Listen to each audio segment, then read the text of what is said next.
Welcome to the Conduit Deeper podcast, a podcast that takes a deep dive into the details that surround our current sermon series, from current events to fascinating finds to conversations that take us deeper into the Word.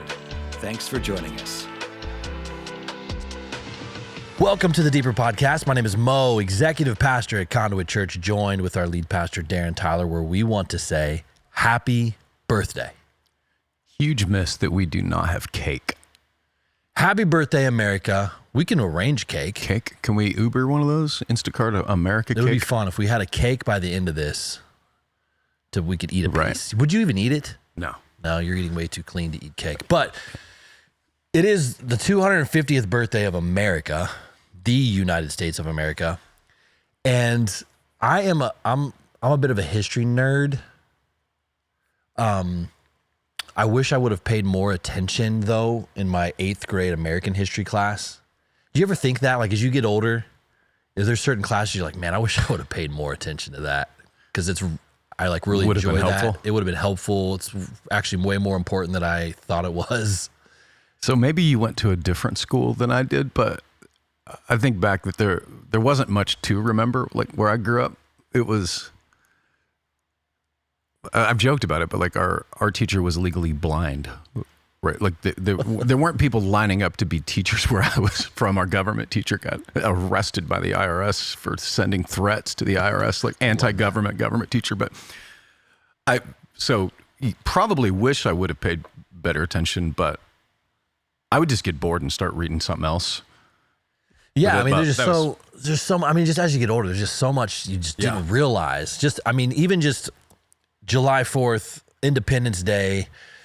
I think the older you get, you want to, at least for me, I want to understand, like, how do we even get here? Like, what was involved for it to be called Independence Day? Why? What led up to it? I don't know. I'm fascinated by all that now and have been for the past decade and a half. So I've, kind of caught up to it. But even this week, even just preparing and obviously it's the 250th. So there's a lot more content out there right now. And so I'm just reading a lot more, and I'm learning stuff left and right that I didn't even realize. One of the things that's been kind of cool this week is my wife and I have been watching the John Adams TV series. That was fantastic. That launched HBO in 2008. Mm-hmm. It was really well done. My gosh, it's 7 episodes. I think we're halfway through. And it's supposed to be one of the most realistic in terms of like timeline of actual events from the 1770s and forward. You remember watching that? Mm-hmm. It's so good. Yeah, my memory, and it's been a minute since I've seen it, so correct me, but my memory was this was pre-woke era, so there wasn't like a lecture on that. But if I remember right, they either glossed over or didn't deal with much at all, like the faith-based it's worldview. Pretty. Yeah, I would agree with that assessment.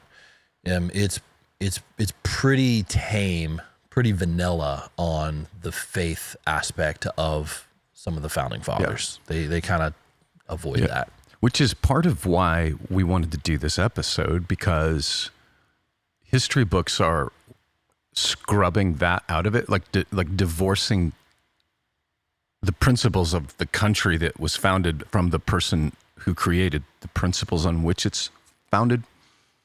Trying to have the morality of God without God doesn't work. And so, and there's a, in the modern world, the TikTok era, right? There's, it wasn't a Christian nation. These weren't Christian principles, or they'll say that, they were all deists. And a deist simply means that they believe there's a God, but completely uninvolved in our lives. And some of them were, but Samuel Adams, John Adams' cousin, 100% not that. So I remember being disappointed, and not surprised, of course, that they built an entire series that was fantastic and skipped like the foundation of why that series could even exist. Right. No, that's true. I mean, to that point, actually, I want to play this clip that addresses exactly what you're talking about. Why do you and I agree on morality like 87.5%? I'm a religious Jew, you're an atheist. Why do we agree on those things? I'll tell you, I can give you my answer. Yeah, please. Because we probably grew up a few miles from each other in a Western society that has several thousand years of biblical history behind it.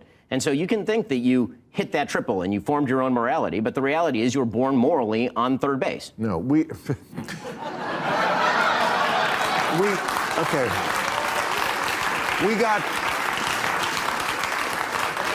got that morality from the Enlightenment, which was an anti-religious movement. The Founding Fathers, they weren't religious people, they were deists. They weren't particularly Christy. Thomas Jefferson used the morality of the Bible when he was ripping all the miracles out of the Bible. Yes. He literally wrote a version of the Bible without the miracles. I mean, that is we discussed this the last time I was here, and you were talking about all of Jesus's teachings and how this was really radical new stuff, right? And how it changed the world. His basic philosophy, yes. And how without that, I mean, I think it's worth understanding that what the pivot point in history when we talk about Judeo-Christian ethics, but more specifically Christian ethics, what a turning point in history that represented for within the Roman Empire and beyond in terms of medicine, in terms of care for the widow and the orphan. Much of what we would consider to be sort of good moral ethical behavior was not in fact a commonplace or mainstream thing several centuries ago. And so I think to Ben's point, some of that Why do we still do it? Why do we still admire it? Because cut flowers die. Meaning that if the flower is the result of the root, and then you cut the flower, you can live on with a secular humanistic morality, be a moral person, be a good person, but it does not systemically maintain. Bill Maher makes a mistake that is borderline ingrained in like our education system, like what he just said. All of our principles, this is from the Enlightenment. Os Guinness, if you're looking for a good summer read, Os Guinness wrote a book called The Magna Carta of Humanity. And the basic premise is, if you're going to choose a revolution, you better choose wisely. And he basically compares the French Revolution, right, which was happening almost at the same time as the American Revolution. Lots of people know this, but some don't, that actually the French assisted us, not because they loved us, because they hated Britain.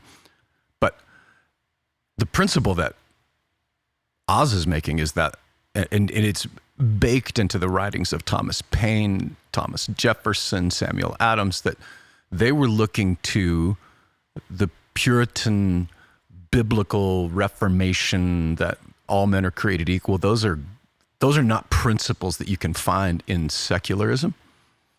And so basically his point in that book is what Bill probably should be reading, which is we have two choices, the Sinai or the French Revolution, the Paris Covenant.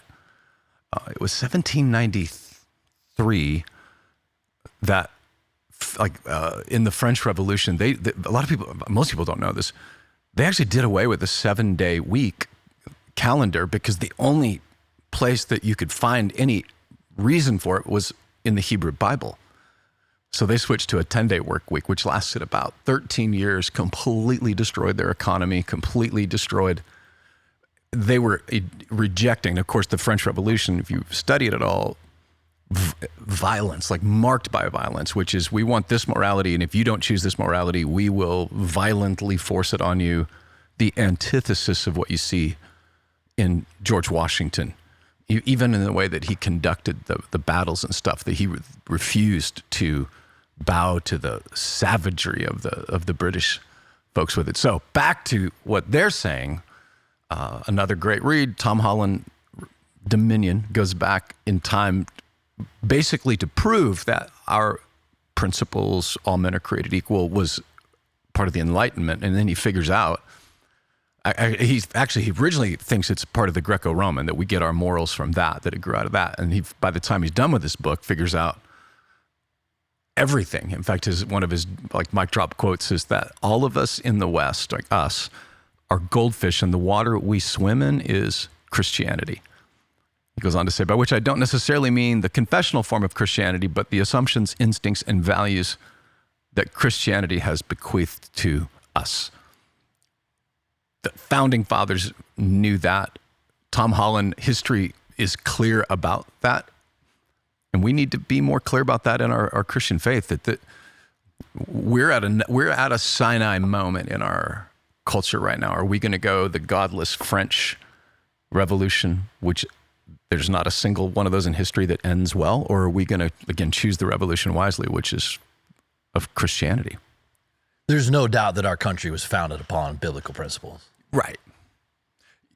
Any remotely intellectually honest look at it. Now, you could be intellectually honest and say it was founded on that, but this is what progressives say, humans have evolved, so we need new documents, new laws to match the modern humans. Again, completely inaccurate, but at least you could be intellectually honest and say that it's founded on that. Like they were driven not by taxes and tea, but by a different view of the way that the world should work, which is not rights given to us, granted by a government, because then the government gets to decide what the virtues and the laws are, and they can take away those rights. The American Revolution was, no, God gave us, there are rights that we were endowed with by the Creator, which can be tempered by governments, can be stripped away by governments, but they are still our God-given rights, and that is a biblical idea, not a French one. These guys were young. Yeah. Any idea how old Samuel Adams was? 21? Samuel Adams was, actually, no. See, I got one wrong. You got one wrong. Samuel Adams was your age when this all went down, 1776. Oh, okay. Yes. I'm going backwards in time. He first started writing about this like in the 1760s. Still not 21, but. And then, but like Thomas Jefferson, when we think of Thomas Jefferson, like when we think of the founding fathers, I just think we have this image that they're these old guys, pontificating and putting together a plan. Because partly is because of how they're wearing all these ridiculous wigs, these old colonial. Right, the powder wigs, yeah. That's like, they just appear older even in paintings. But these guys were young. I mean, TJ, as we're going to call him, Thomas Jefferson, he was 33.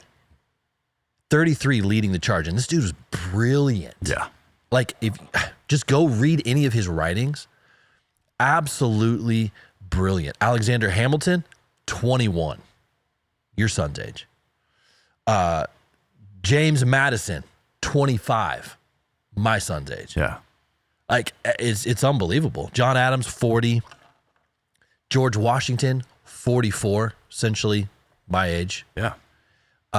Give or take a couple years.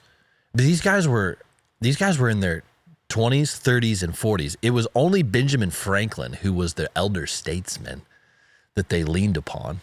And he was 70 at the time.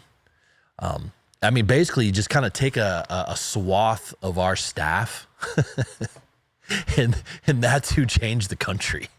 Like, that's who started the country.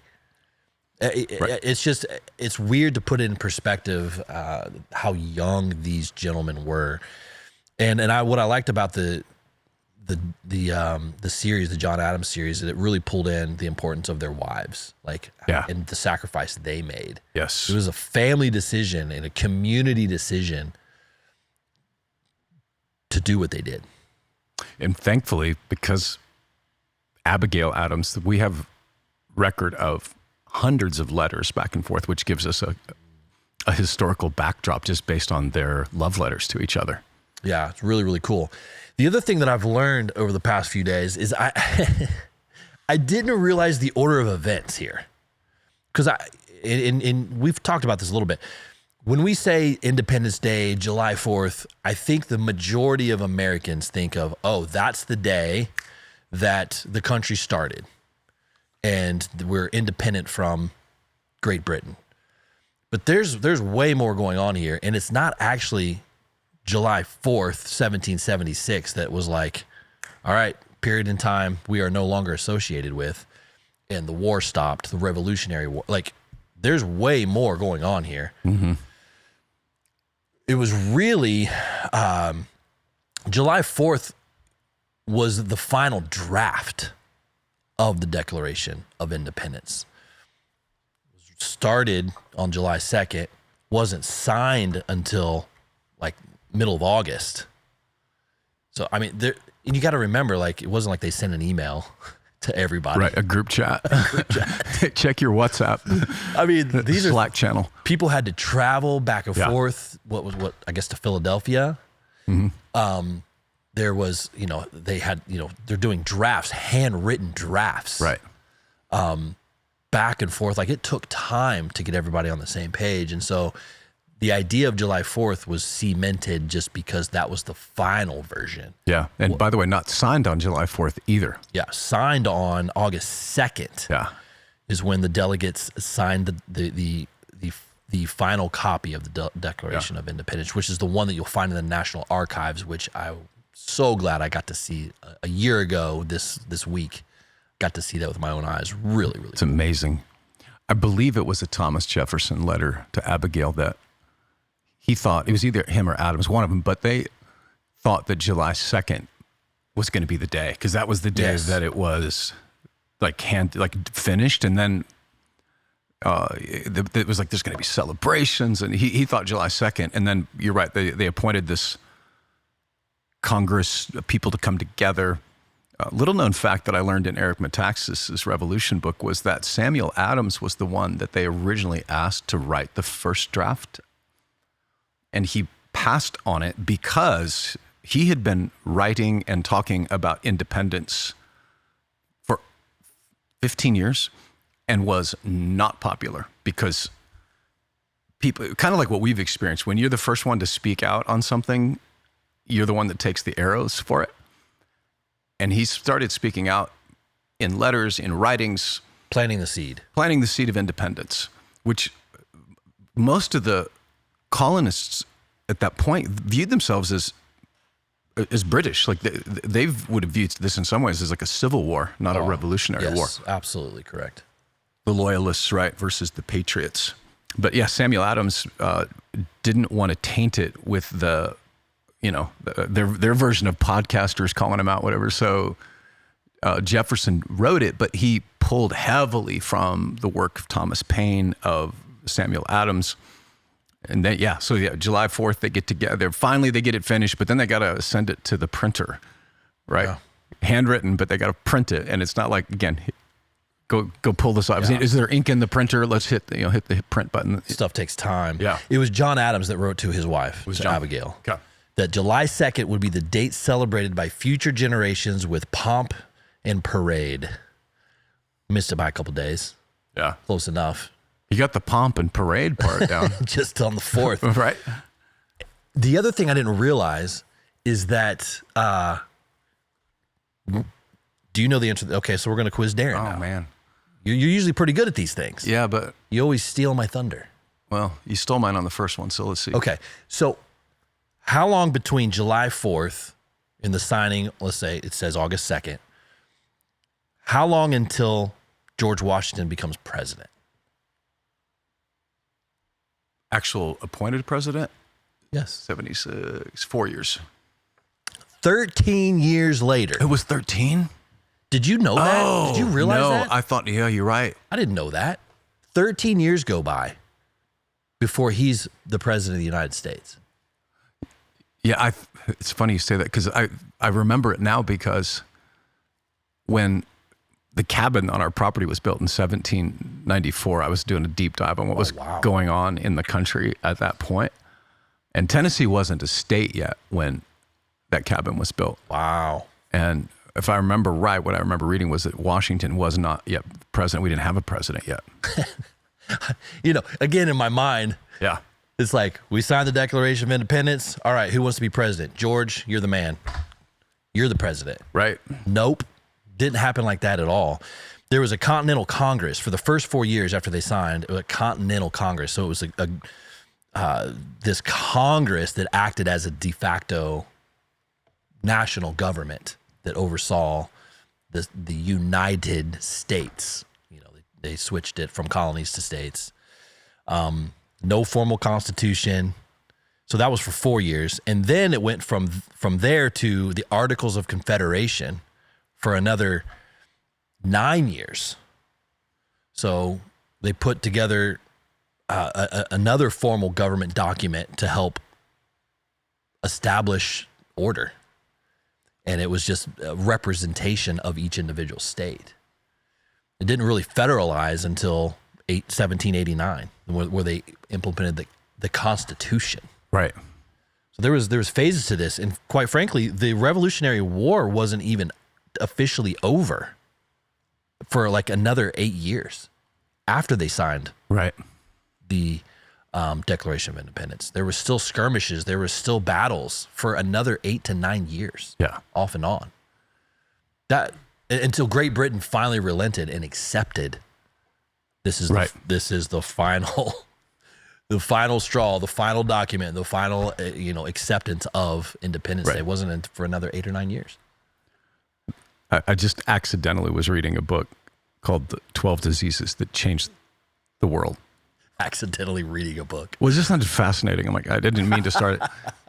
Literally, the first chapter is on the royal family in Britain and a genetic blood disorder, hemophilia, that causes extreme bleeding. And this chapter basically talks about how back then they were marrying off children to other dynasties, and then they would die. It caused all those complications. But that's the point I wanted to make from that first chapter is King George. If you've heard the phrase, the madness of King George, right? He was making irrational decisions, crazy decisions that made no sense.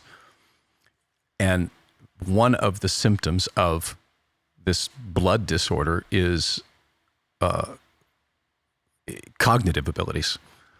Like he had just a flat out, straight up. This was after the revolution had that's when they called it the madness of King George. Like he actually resigns, and they won't let him resign. But there's a theory that those symptoms could have 100% been playing a role in his decision making because he was irrational and crazy. The madness of King George. Yeah, and then the kind of one of the other things I want to tie in from the timeline, and I want to get into some of this is, you mentioned Sinai, Paris, the Treaty of Paris is kind of what finally ended some things. The Treaty of Paris, like the official, yeah, that was the ceasing of the war. In my mind, again, I mean, man, I just didn't realize this. Like, when did the Statue of Liberty come into play? It was a gift from the French, but I had my timing all wrong as to when that was a gift from the French. Do you know when that was? Mid-1800s. Can you be more specific? 1853. No, but really close. I didn't know that it was a centennial gift to the U.S. Their first 100 years, so 1876 is when we received the Statue of Liberty as a gift from the French, commemorating, good job, 100-year-old country. Here's your gift. I didn't know that. Yeah, I didn't realize it was 100 years either. I didn't realize it was specifically a 100-year-old birthday, your 100th birthday gift from the French. Right. And by then, 100 years in, they'd survived Napoleon, the French Revolution. So maybe they're like, you guys, thank you. Really bizarre. I just, the timeline of all this stuff is just so interesting when you actually study it and realize, okay, this is when this happened. This Sinai, I want you to go back to that because I think that's super important that we understand our Judeo-Christian values, our Judeo-Christian belief system of which this country was founded upon and built upon. Maybe speak to that just a little bit more. Like, why Sinai and draw a line to the United States and why that's so important? Yeah, that's a deep question. Well, it's a good thing we have a long-form podcast. For the deeper podcast. So, liberty, the idea of liberty, which was baked into what the patriots, the founding fathers, we use the word freedom sort of interchangeably with liberty, but liberty is not, it's not anarchy. It's not you get to do whatever you want. That's chaos. It's nihilism. And so we have to, if virtue, that's a word that Washington, Jefferson, there are virtues upon which we must agree. It was John Adams that said that. I'm going to butcher this quote, but the Constitution is only going to work for a people with moral, religious virtue. It depends on you policing yourself, but if you have a Romans 1 heart, then you can't do that. So what the principles of Sinai, right, is here's Israel. They've been in Egypt for 400 years. They were slaves for 400 years. They didn't know how to be free. So what does God do? He camps them in the desert, right? 40 years. And says, hey, don't steal your neighbor's stuff. Don't kill your neighbor. Don't lie about him. Don't put any other gods before me. He is outlining the virtues around which society can function in freedom. It's the language we use with initiatives here is we set the frame and we set them free. Inside of this framework, all the freedom in the world. Outside of this framework is disaster and death. And so they base those principles of God being our king on the biblical canon, that liberty comes is these rights are endowed. All men are created equal, endowed by God, not granted by a government. And we're seeing it here. This is the crossroads we're at, like in our country, is that the left especially thinks that the answer to every problem is more laws, more legislation, and less faith and less Christianity. You know, they seem to keep their scorecard based on how many benefits, how many people are getting benefits, and if there's more, then we're winning, as opposed to a conservative idea, which is how many people can we get out of benefits to raise themselves up with it. There's two different worldviews at war with each other. And when you're trying to conserve, like that's the idea of conservative, we're conserving something. We need to know what it is we're conserving, which is why it matters that we know where these documents came from, what they were founded on. Are they infallible? No, but they are. They called it the American experiment. I think it was Washington that first coined that phrase. But this experiment that could a society govern themselves? And the answer is yes, if faith is at the core of it. If we have an agreed upon set of virtues. And what we're seeing, modern secularism is we have new virtues now. A man can be a woman. A man can have a baby. A woman can have a unit and go into the bathroom. Those are not virtues based on anything in history, science, reality. And in doing so has caused this, I hesitate to use the word war, but an ideological war. And it's the difference between Sinai and Paris, godless versus godly. Can you give a distinction on, like you just mentioned it, conservative values? Is it a stretch to say that our founding fathers would have been libertarian? Yes, that would be a stretch, but they were definitely small government. Like the libertarian it depends on how you define it, right? Yeah, I'm just thinking of the word liberty. Yeah, that's where it comes from. That's just what they're fighting for. Yeah. Would they therefore then be libertarian in their government? Yeah, I mean, it's an interesting way to view it. The one thing that I would hesitate to tap them with the libertarian is most libertarians that I'm aware of have a very isolationist view of the world. It's kind of what we're experiencing with Tucker Carlson, the madness of, maybe he's got a hemophiliac, maybe that's it, blood disorder. Anyway, it's isolation, that the world, J.D. Vance dances at this sometime. Yeah.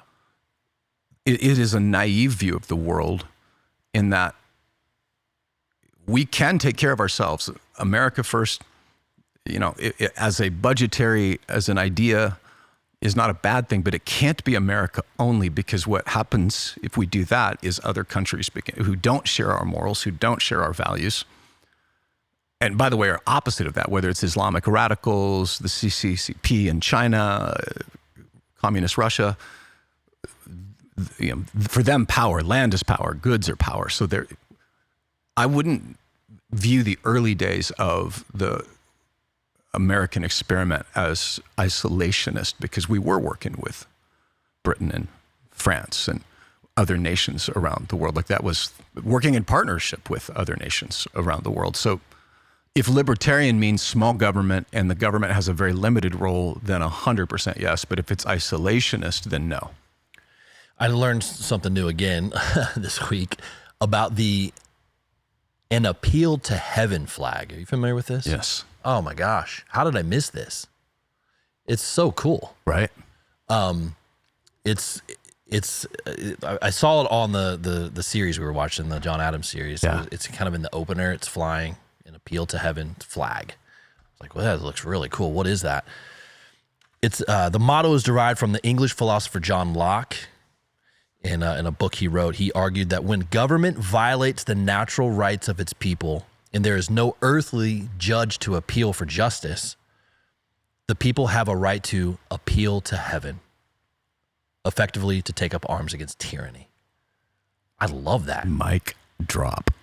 Was he one of the Black Robe Regiment guys? Oh, that's a good question. Let's find out. So while you're finding out, for those that don't know, the Black Robe Regiment was considered, it was pastors. The pulpit was considered the primary fuel for the revolution of independence and freedom.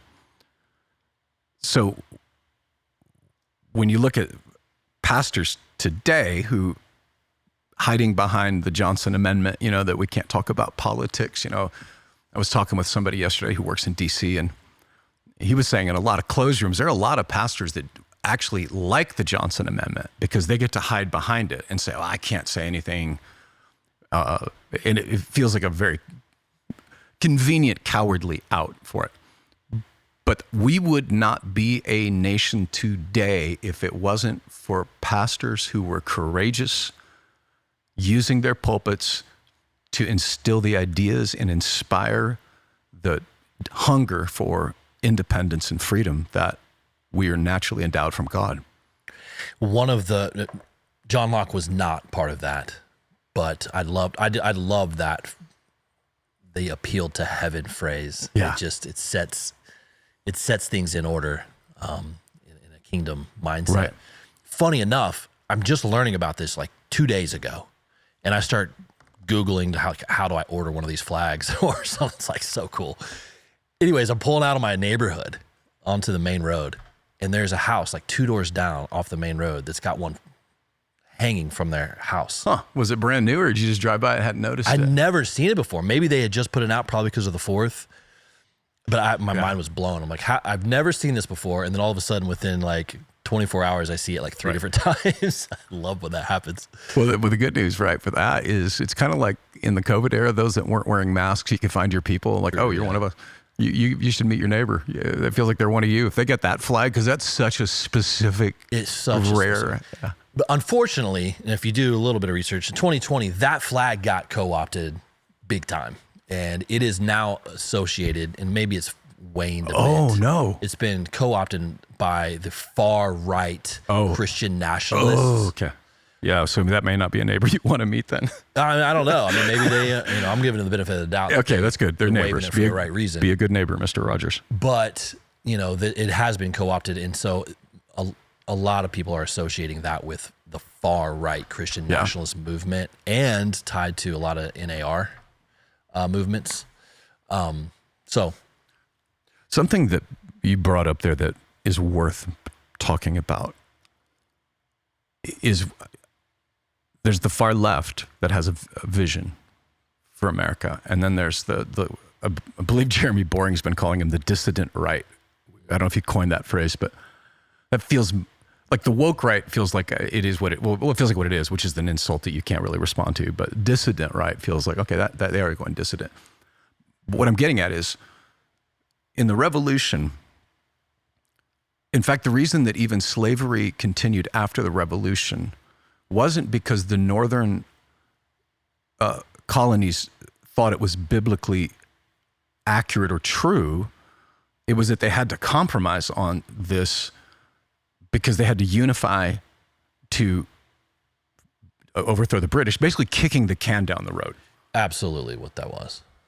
Which they kicked it down the road again when they ratified and when it became, because what they were doing in the South with the voting maps and stuff was the Southerners wanted to count the slaves in their population so that as far as their representation of Congress, but they couldn't vote. So they wanted them to count, but not vote. So that was when the famous 3/5 an African American was 3/5 of a human, that their vote counted 3/5. That was kicking the can down the road again. And where we are, how do I say this? They were galvanized by what they were against, but not unified about what they were for. And that's the crossroads we are at in our country. The splintering of conservatism is, and it seems like what happened in America then is what's happening now. They galvanized against an enemy when the enemy was overthrown. Now they're fighting each other because they don't have a common enemy, so they become each other's enemy. And we're seeing that in local elections and national elections, which is people making, it happened here in our county, like the Williamson County mayor. When I was growing up, actually, 20 minutes ago, feels like, you could have a different opinion on who you wanted to be a mayor of a county and not be like getting hateful, threatening emails about it. There's a dissident right that is pugilistic in their nature, that everything's a fight. Everything's got to be my way or the highway. We do not have a common agreement on what we are conserving on the conservative side of things. If you listen to Tucker Carlson lately, he sounds exactly like AOC. He hates America, hates everything it stands for, while saying, I love America. It's if you constantly curse, it's what Alex Matala says, if you keep cursing your nation, you can't expect it to be blessed. And so cursing, it's one thing to acknowledge that inside of government, we have government people that have done dumb, immoral, illegal things, of course. But it is a false equivalence to say that we are, quote, worse than, say, China, Saudi Arabia. Like, to hate your nation like that is not a conservative value. It's conserving what we've lost, yes. But we need to come to an agreement on what it is we're really going to, because all we're doing is kicking the can down the road for ultimately what ended in the Civil War when it came to slavery. It could happen again. The Black Robe Regiment, one of them was John Witherspoon. Yeah. An ordained minister who signed the Declaration of Independence. Yes. I love that. Was the president of Princeton and the teacher of James Madison, who became one of our presidents, which was one of my little quizzes for you, actually. Can you name the first 5 presidents of the United States? And how many people could? George Washington, John Adams. 2 for 2.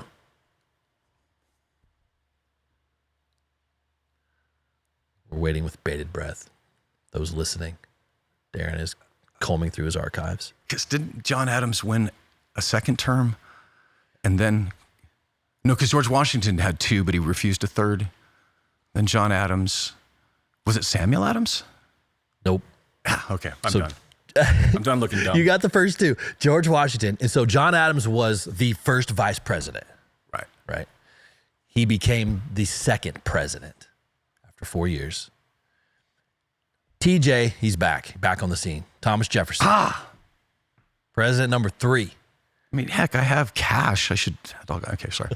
I should have just pulled out my wallet. Who has cash anymore? We don't even know who our presidents are. Nobody's carrying around Right. papers that show their faces. President number 4. I just gave you a clue just a second ago. I wasn't listening. James Madison. And then James Monroe was our 5th president. See, Monroe I would not have gotten. Right. For some reason, I thought Madison was the 5th. Yeah. Monroe, very forgettable. These guys were young, man. These guys were young. They were all in their 40s and 50s. They're just starting out, and one of the 10th president. I wanted to ask you this: the 10th president of the United States carries your namesake. Yeah, John Tyler. John Tyler. I mean, is this a relative of yours? No. How do you know? I don't. John Tyler, the man with 2 first names. I need him to not be, because he sucked as a president. Even if he was. Now, I will say my uncle John Tyler was the mayor of Mankato, Kansas, so I have a long political lineage. He was one of the youngest presidents out of the gate at 51. Right. But doesn't it give you, gives me hope that the Gen Z, we're looking at 4 of them right in front of us here, they were the ones, their version of Gen Z were the ones that took the risk, because this was not a guarantee. Like, no, not at all. One of the riskiest things. The odds were overwhelmingly against them. I mean, I don't see how it could be. I mean, it feels like today, like if we tried that today, like it feels the same weight. Yeah. Like that impossible. Yeah, because you are signing up for the chances of you not just dying, but dying a horrible death. Yeah. Everything being taken from you. The odds, if you were on Polymarket, you would not be betting in favor of you winning that. Great Britain had one of the largest military forces on the planet. I think one of the things that the youthful passion gave them was when they first started revolution, like the Battle of Bunker Hill, like technically the British won and lost, but George Washington walked away with the lesson that day, which is we cannot overwhelm them. So his idea was attack and run, to basically wear them out, like wear out the bigger beast. And by 1,000 cuts. Yeah, and it was working. And Malcolm Gladwell's book, David versus Goliath, there's a chapter in there that speaks about this specifically. Because as Washington was becoming successful, now Washington, what do we say, was like in his 40s, so he was a little bit older, but he was beholden to the Congress. Like he actually refused to even try to reject. He's like, I'm submitted to you. But so the Congress was like, we need to be a gentleman's army. So they started wearing uniforms. And in that warfare, you talk about idiots. They would just line up, right? Gosh. One wall this way, one wall that way. Everybody gets one shot with the musket, and then it's a charge with bayonets. And when Washington started to fight like the British, he was trying to beat the British at their own game and started to lose, and it began to look really hopeless until he stopped Britanizing the army. Yeah. And that helped them put it over the top. And I remember even in the early days of the church, when that book first came out, I felt like the Lord was saying, do not Britanize the church. Just because every church is doing it this way doesn't mean that you should or that we ought to do it this way. And one of the things that I love about the Gen Z world that's coming right now is they need the wisdom of the elders, but we need the passion and think about, I joke about it, but like the first band I ever signed, right, Jars of Clay, as an agent, I would have never signed them if I'd have been at it in 5 years, because it didn't make any sense on paper, but I was too young and too dumb to know that a band that didn't have a drummer or a bass player wasn't a band. That was a college project. But I was too dumb to know that and too passionate to say no to it. And in the church world right now, we need some young John Adams, Samuel Adams, Alexander Hamiltons that are not bound by, well, this is the way we've always done it, to speak with courage, conviction, truth. Yeah. You talk about that, the warfare, and I think I'm saying this correctly. Someone can correct me if I am wrong, but basically he moved from symmetrical warfare to asymmetrical warfare. Basically instead of matching them, they got creative. Yep. And I think that can be true for us today. Like we got to be creative in how we attack culture. Right. And if you go, I highly recommend this one as well. This is a big old fat summer read, but some of y'all got like a month at the beach. But this book, The American Revolution, that just came out. Oh, Metaxas. Yeah. That's great. He catalogs so many stories of moments that should have been absolute defeat. And like the battle in New York, hundreds of Navy ships parked outside, George Washington surrounded on every side. It's like the very first Dunkirk. They're just trying to find enough boats to get 8,000 or 9,000 patriots across. and they're not going to make it. The sun is coming up, and then a dense fog rolls in that morning, gives them safety and safe cover, so that when Howe, the British general, shows up, they're gone. They don't know where they've gone. They don't even know how they got out, because there's no way to get out. But the fog is what saved their lives. And there are instances that are just by the dozens of those miraculous moments where all looked lost, and some natural or unnatural thing happens and saved the day for them. Yeah. Which is why they first took a vote the very first time about if they were going to do this independence idea. The representatives from New York said, no way. Like, we are surrounded. Like, why would we do this? We don't want to show that we're in favor of this. We're going to be destroyed. But yeah, some miraculous things happened. And I wanted to go back to Samuel Adams. We've talked about him a few times here. He was so bold about his faith. Yes. A couple of things that he said. He wrote, "I rely upon the merits of Jesus Christ for a pardon of all my sins. The religion which I believe according to my conscience is contained in the New Testament." Yes. This is what he brought to the table when they were having these discussions. It was an example of somebody that used the Bible to exegete the culture and not let the culture exegete the Bible, something we talk about all the time. And even though Thomas Jefferson, Washington, like those are the guys we think of as the founding fathers, the ones that drove this independence. But Samuel Adams, they all credited him with awakening the possibilities in him. And he was a lone voice. He lost money. He lost his career. He lost friends. He was isolated and kept speaking truth, and does not get enough credit. I mean, I guess he's got like the beer company, so maybe that's not nothing. But like, if he should be more famous for the birth of our nation than a warm beer. John Adams wrote this about his cousin Samuel Adams. He said, "Samuel Adams was born and tempered a wedge of steel to split the knot of lignum vitae that tied America to England." He was the wedge. I've been alive 55 years and have never used the phrase lignum vitae in a sentence.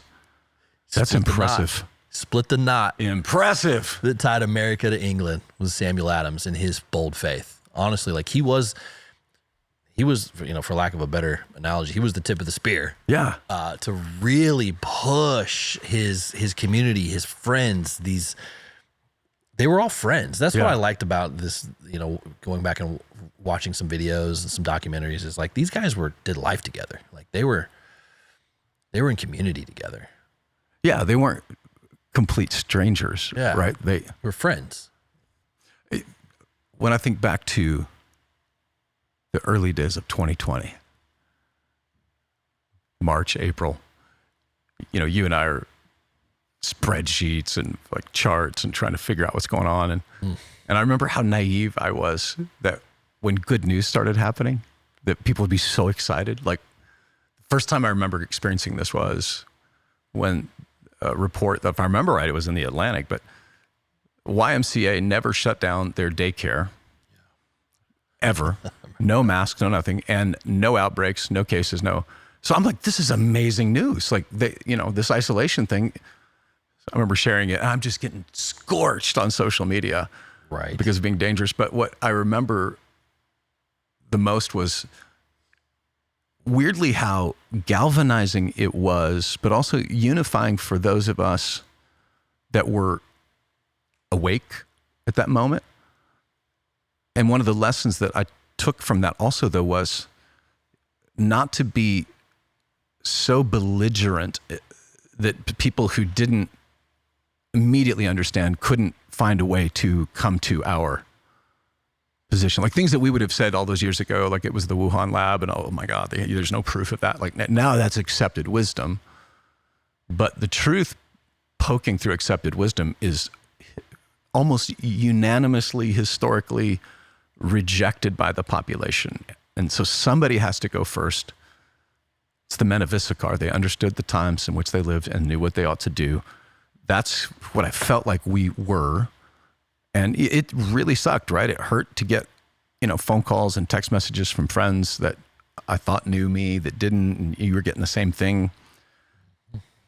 But also leaving room, because I had a lot of empathy for, if you're a pastor, all of a sudden you're trying to figure out epidemiology, like give them a minute to catch up. So I don't want to be so exclusive, right? That I'm insulting those who, it's one of the reasons that the dissident right is frustrating me so much, because it's a zero-sum game, which leaves no room for someone to move a position, as opposed to saying, hey, this is true. These are the facts. We're not apologizing for them, but we're also not like condescending to you in case you catch up. Like give them a minute to catch up with the truth. And because if they tried it again to shut the country down, I don't know how it would go, but I do know one thing. There'd be a whole heck of a lot more pastors like us who know now. They didn't then, they know now. Yeah, I was going to say, I felt like 2020 was a catalyst for a revival of that 1776 spirit. The tyranny that we got a taste of right across the nation was like, okay, if we're going down this path, and if this lasts any longer, like that's where you started to really see people start to rise up. Yeah. But not as many as I would have hoped, if I'm being honest. Yeah, if it had drug on longer, maybe, but in those early, I guess I can talk about it now. I think I've already talked about it in public, but March, April, like there was a group of guys, well, women too, meeting in downtown Franklin in the third floor of a restaurant that I won't name just in case, because I don't have her permission, that we were kind of like planning a Black Robe Regiment moment. Right. The problem was I was the only pastor. Like it was all business leaders, some athletes, literally they were ready to go, man. There were some business guys buying hundreds of acres of land in case we needed a place to get to. Like this is what I'm saying. Like that, this was starting to bubble under the surface of, okay, what do we do? Because we're going to do something. Yeah. Yeah. If you've been around Conduit for any length of time and you know this, and if you're brand new, you probably should know this, you know what you're signing up for. We don't back down when the government tells us to do stuff that the Bible tells us not to do. And I know we don't have a key anymore, so it doesn't really, this isn't as much fun, but the old Charlton Heston, I will never, they'll have to pull the key from my cold, dead hands if they ever want to close us down again. Not going to do it. I guess I have to pull the code from my cold, dead head, but heck, I don't even know the code. I don't even know the code. We keep switching it. Yeah. Yeah, no, that's that time frame.